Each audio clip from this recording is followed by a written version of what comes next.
কুয়াশাচ্ছন্ন শীতেরই সকাল।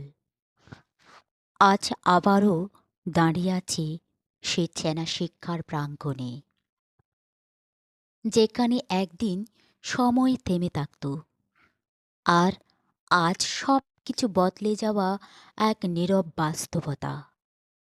দীর্ঘ সময় গ্রন্থাগারে এক কোণে বসে কয়েকটি বইয়ের পাতা শেষ করলাম।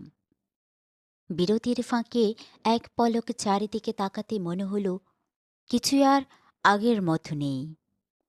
শীতের কুয়াশার মতোই সব কিছু ঝাপসা, প্রাণহীন, অথচ এক অদ্ভুত নীরব সৌন্দর্যের মোড়া।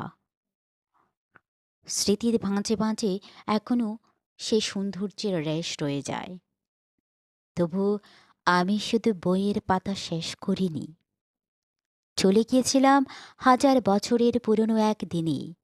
সেখানে সব কিছু ছিল স্পষ্ট, উজ্জ্বল, জীবন্ত। মনে হলো সেদিন আমি নিজেই সেখানে ছিলাম, আর বাকি দিনগুলো শুধু অন্য এক সময়, অন্য এক গল্প।